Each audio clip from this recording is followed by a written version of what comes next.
sebenarnya manusia itu boleh nggak sih terluka? Kalau fisik, ibu-ibu jelas bisa jawab langsung ya.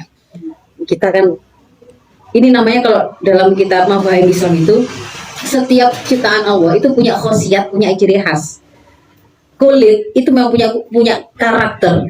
Kalau dia itu tergores oleh sesuatu yang tajam, dia bisa robek. Di bawahnya itu ada pembuluh darah. Kalau itu terputus, dia keluar darahnya dari pembuluhnya tadi, dari pipanya itu. Kalau di situ itu kemudian mengenai saraf, ya akan terasa sakit. Itu fisik, begitu loh. Lah, secara psikis yang kita bicara hari ini adalah luka emosi atau psikis. Nah, seperti apa? Apakah memang memungkinkan kita itu bisa terluka secara batin? Ya bisa, karena ternyata Allah itu memang menyampaikan, Allah itu menciptakan kita itu tidak hanya fisik, ada geleger fisiknya begini, butuh makan, butuh minum, butuh tidur, tapi juga ada rasa, perasaan ingin disayang, perasaan ingin diakui eksistensinya, dihargai, dicintai, dihormati, perasaan. Ada ingin menyayangi juga, itu ada perasaan seperti itu.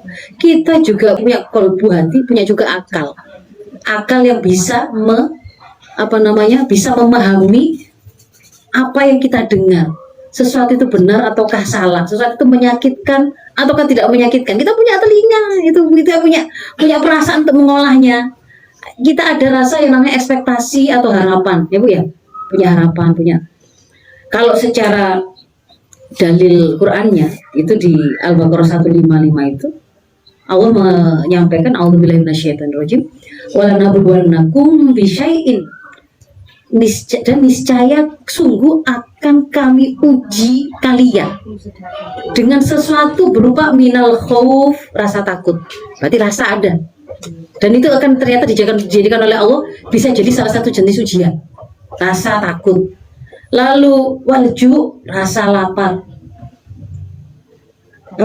kehilangan, takut kehilangan, tidak punya makanan, tidak punya kenikmatan yang untuk fisiknya, itu ternyata juga menjadi sesuatu yang bisa memicu kekhawatiran.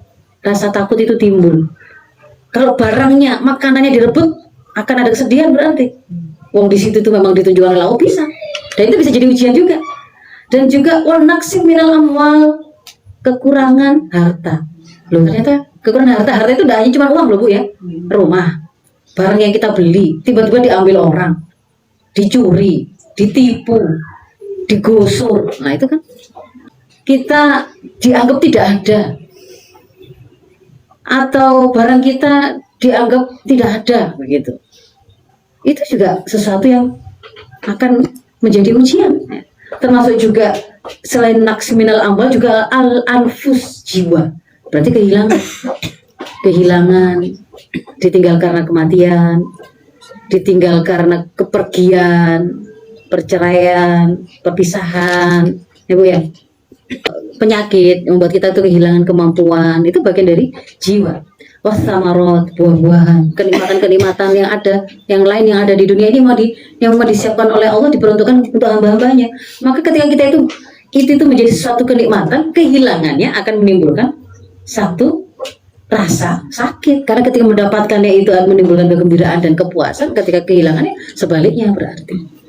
Nah, yang kemudian kita itu perlu catat di belakangnya itu, ternyata ayat itu oleh Allah ditutup dengan berilah kabar gembira wabasyiris sabirin. Berilah kabar gembira kepada orang-orang yang sabar. Oke, dari situ itu oleh Allah melalui ayatnya disampaikan, mungkin akan terjadi seperti itu. Kalian tuh akan merasa sedih kalau ada yang sakit, anaknya sakit, suaminya meninggal, orang tuanya, anaknya hilang, dan seterusnya. Ini padahal meninggal normal. Apalagi kemudian dibunuh, dibegal, itu ya, ditabrak, tahu nggak tanggung jawab, seperti itu. Pasti ada rasa sakit, Apalagi kemarin di situ ada unsur kedoliman, ada ketidakadilan, misalkan. Maka di situ pun juga akan menjadi sebuah rasa sakit.